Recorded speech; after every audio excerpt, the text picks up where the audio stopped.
All right, so example 6a. We just want the x-coordinate of the relative extrema. So if you look at this function, first of all, you notice that it's not named f of x. The name is t, and the independent variable is k. Get in the habit of finding the domain of the function first, just a really good habit to get into. So the domain of t, let's see. We're no division by zero. There's no logs. We do have one radical, but it's a cube root, and so it should pass all of our criteria. It's all real numbers. Okay, so again, that's important because now any value that happens to make the derivative undefined will be in the domain of the original function and will therefore be a critical value. All right, so if we rewrite this, we get t, I won't use red, let's use darker. Okay, so t of k, that's going to be k to the 2/3 times 2k minus 1. And as soon as you write it to the 2/3, that should ring a bell or raise a red flag because we're on cusp alert now. You have a fractional exponent, less than 1, you have 2/3, and so you should have a cusp or vertical tangent at the very least at the root of the base. And the base is just k, so it should be at k equals 0. All right, so that's just something to be on the lookout for. In the beginning, it should work out if you're thorough in your work. Okay, so now we'll use the product rule rather than distribute. I think I'll just use the product rule. So t prime of k is, we got 2/3 times k to the negative 1/3 times 2k minus 1 plus k to the 2/3 times the derivative of 2k minus 1, which is 2. So there is the derivative. Now, if you want to factor out least powers, you can. I would probably factor out a 1/3 or probably a 2/3. I would factor out a 2/3 k to the negative 1/3. Some people are still uncomfortable with factoring out least powers. I get it. So let me show you another way. This would just be an option you would have. Rewrite each term without negative exponents. So that first term would be 2 times 2k minus 1 all over 3k to the 1/3. And then plus, that would be 2k to the 2/3 and then over 1. So really what we're trying to accomplish when we factor out least powers is get it into a single fraction. And that's just the quickest, most efficient way to do it. But we could do it the old way, just getting a common denominator. If the first one has a denominator of 3k to the 1/3 and the second one has a denominator of 1, I would need to multiply this one by 3k to the 1/3, 3k to the 1/3, fraction equivalent to 1, to get my common denominator. Okay, so now what is that going to equal? Well, now I'll have my single fraction, and it should be 3. I'll put it in cube root form now, cube root of k. And on the top, I have 2 times 2k minus 1. And then I have plus, and here's where I can combine it. 2 times 3 is going to be 6. And I have k to the 2/3 plus 1/3, which is just k. All right, so that accomplished the same goal of getting it as a single fraction. So if you want to do that, that's fine. Now I'm going to distribute the 2 so I can combine like terms. That gives me a 4k, which when I combine it with the 6 gives me 10k. And then I distribute that and I get minus 2 all over 3 cube root of k. And that's not a bad place to stop. But I think I'll go ahead and factor out the 2 in the top. So I get 5k minus 1 all over 3 cube root of k. So we do a little bit of extra algebraic work to get our derivative into this full-fledged factored version of f prime. Okay, it's going to pay dividends, not only in finding the critical values, but then when we come back to test them. Okay, so let's go ahead and do this. T prime of k equals dne when the denominator, 3 cube root of k, equals 0. So divide both sides by 3, cube both sides, or just go straight to k equals 0. And that's the one that we anticipated before we even started. It's going to be a vertical tangent. So if you want to write that to help yourself, vertical tangent. I saw some of y'all even doing this. There's 4 possibilities. It could be a local max, it could be a local min, or it could just be I'm passing through, increasing and decreasing. It's going to be one of those 4. All right, and then down the other fork, t prime of k equals 0 when the numerator. So again, you want to show setting the numerator equal to 0. Then you could divide by 2, add 1, divide by 5. If you don't need to show all the work, that's fine. You end up with k equals 1/5. And you could stop there, or if you want to help yourself, just kind of take inventory. That's the horizontal tangent. And so that's going to be one of 4 possibilities. It could also be a local max, but smoothly, a local min, but smoothly, or it could be like x cubed, just passing through with the stationary point. All right, so that's not bad work. That's really good work right there. I mean, you're over illustrating what needs to be done, but it's great, right? But it supplements the algebra. Okay, so those are the 2 critical values. The next thing you want to consider is, are there any discontinuities? Because remember, we haven't seen it yet, but discontinuities go into your number line chart because signs can change in the derivative at a discontinuity. Does this one have any discontinuities? No. So that's why, again, why finding the domain is kind of important. You'll catch those discontinuities. So no discontinuities, so we can go straight to our number line chart, which I'll do it off to the side here where I have my derivative.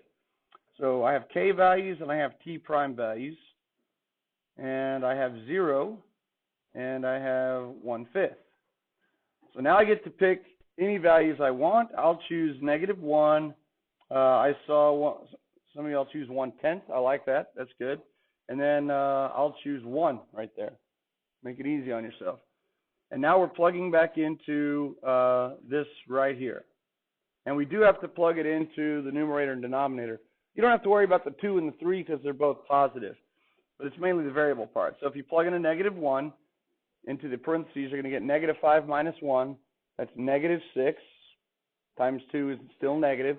So again, we get a negative divided by, in the bottom, you get the cube root of negative, which is negative. You get a negative divided by negative, which is positive. So feel free to write those little signs in there for your quotient and then put the big plus sign. If you plug in a 1/10, that's not a bad choice because 5/10 is a half. 1/2 minus 1 is negative. So you get a negative in the top. And then the cube root of positive 1/10 is positive. A positive divided by a negative is negative. And then you plug in a 1 and you get 4, which is positive, over cube root of 1, which is positive. So positive over positive is positive. So in this case, we did see a sign change at every critical value, but that's not always the case. So if you want now, you could make sense of your table even more. Remember, 0 was the vertical tangent. So it's going to be increasing on the left. So it's increasing and it goes vertical right there at 0. But now it's decreasing on the other side. So it actually looks like that. So it will be a local max. And then at 1/5, it was a horizontal tangent. So it's decreasing, going to a horizontal tangent on the left, and then it's increasing on the right. So that will be a local min. Okay? In fact, it's continuous. So if you want, you can even continue this graph and change it right there and then continue going up. And now you kind of have an idea of what the graph looks like. It's monotonic increasing to the left of 0, and then it's decreasing between 0 and 1/5, and it's increasing forevermore after that. So just with that chart, you get an idea of what the graph looks like. You don't know what the y values are, but you can easily find those by plugging in. All right, so now the justification, the sentence. Okay, so you'll get used to this. We'll say T has a local max at x equals 0. Now, we don't have to say that x equals 0 is a critical value, okay, because we've already established that with the math over here. So remember, they can only occur at critical values. That x equals 0 because T prime changes from positive to negative, not in France, but at x equals 0, or at k. I guess we should use k's, right? You're not going to lose points if you use x's because that's pretty standard. But yeah, we should use k's. And then similarly, T has a local min at x equals 1/5, or k equals 1/5, since or because T prime changes from positive to negative, or negative to positive, sorry, my bad, from negative to positive, not in France, but at k equals 1/5. Okay, so before I leave, I'm just going to make sure it didn't ask for the actual min-max values. It said just the x coordinates. So I did that, and I wrote my justification. All right, so you get that, you'll get all the points. Yeah? Can you like redefine a function at the beginning, like you can replace t of k with t of x equals? Sure. Yeah, and you can even redefine t to be f if you want. Yeah. What I've noticed in grading the test is that if there's only one function involved, and you accidentally call the independent variable x, and you accidentally call the dependent variable f, or the function f, in my experience, you don't lose points for that. Okay? Now, that doesn't mean that you should just ignore the name of the function or the independent variable. You should always try to use it, but that's one of those forgivable sins, I guess. Now, if we're working a problem where there's more than one function, yeah, now you got to be careful with the names, okay? If you're interested in what the graph looks like, some of you will pull it out the calculator afterwards to confirm.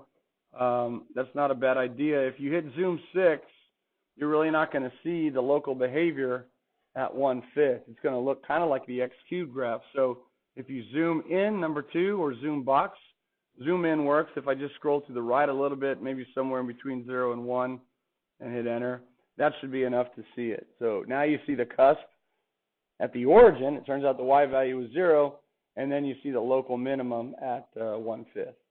Okay? In fact, if you hit trace and you type in 1 divided by 5, it should be blinking right there at the bottom. Okay?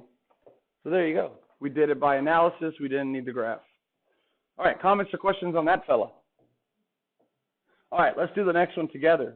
Is it the same one? No, this one's named J, and that one was cube root of k squared. This one is just the cube root of k, but it's, the rest of it's the same.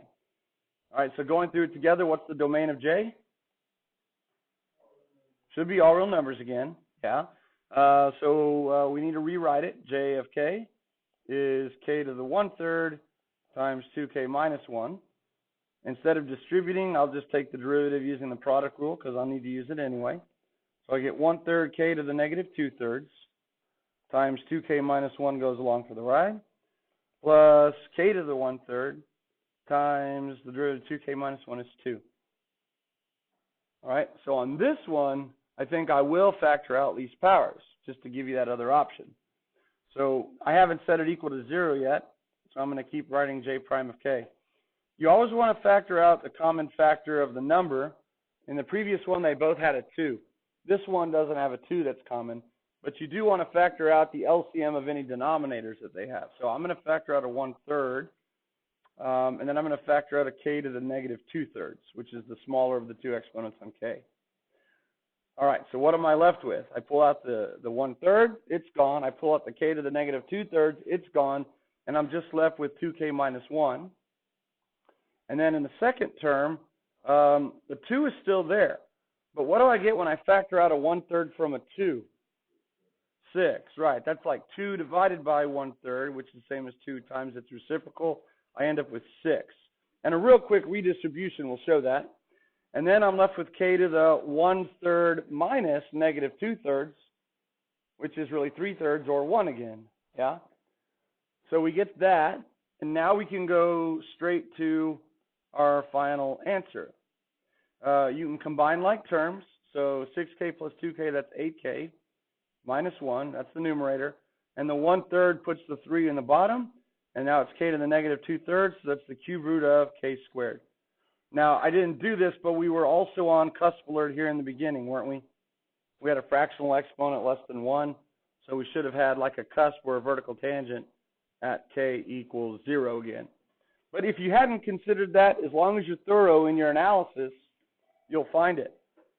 So here we go. Down the left fork, j prime of k equals dne. When the denominator, 3 cube root, thank you, line, 3 cube root of k squared equals 0, that's when k equals 0. So again,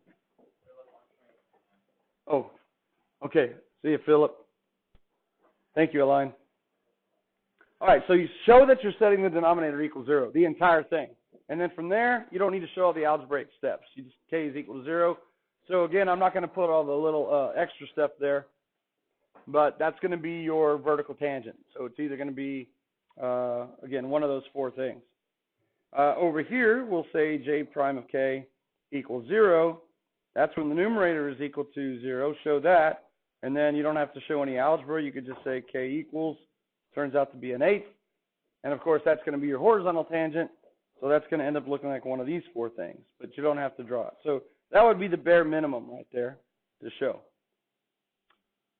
Okay, so one more time. Are there any discontinuities that we need to include in our chart? No, the domain is all real numbers. There will be a time where we do have discontinuities. So I'm going to come up here next to my derivative, which is fully factored, and I'll do my number line chart. So k and j prime. We got 0 now and 1/8. So we have to choose, let's see, -1. What number would work easily? I'm going to have to multiply it by an 8, so maybe a 16th. Yeah, that'll work. And then how about a 1 again? So plugging into the numerator, we get -8 minus 1 is negative. All over the cube root of negative squared. -1 squared is positive. So we get negative over positive, so it ends up being negative. This graph comes in decreasing instead of increasing like the other one. Plug in a 16th, so 8/16 is the half. Half minus 1 is a negative. And the 16th in the bottom, it's going to be positive. In fact, the bottom is always going to be what? Positive. So you could actually just avoid the denominator altogether. The sign of the derivative is determined uniquely by the sign of the numerator. So that ends up being a negative. And then at 1, we get 8 minus 1, which is positive. So, yeah, I'll do that last one like that. All right, so 0 was a critical value now, but now it's decreasing on both sides. So, again, if you want to kind of help yourself with the picture below there, 0 was the vertical tangent. So it must be coming in decreasing like that, and instead of bouncing up and making it a local min, it just continues on its little way, going down.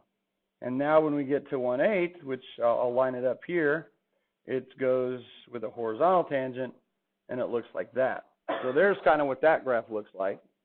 So there's only one local extrema. So we'll say J has a local min at k equals 1/8, comma, since J prime changes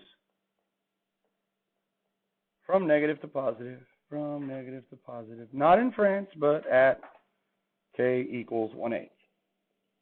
Okay, and I think that's all we have to do on this one because it says find the x-coordinates of the local extrema.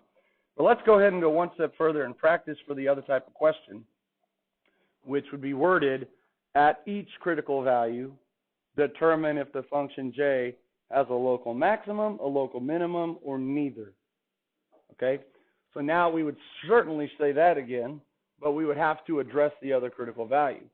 So j has neither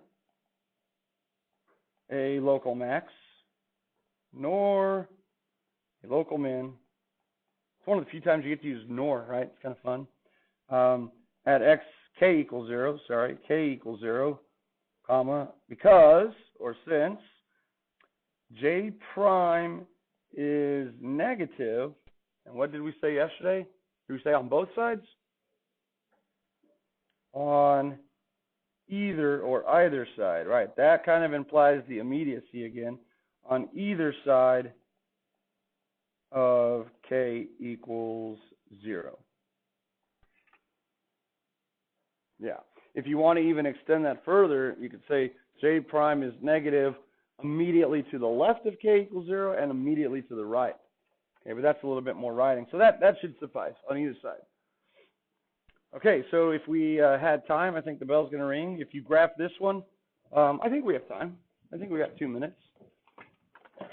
You could certainly find the y values by plugging those back into the original function.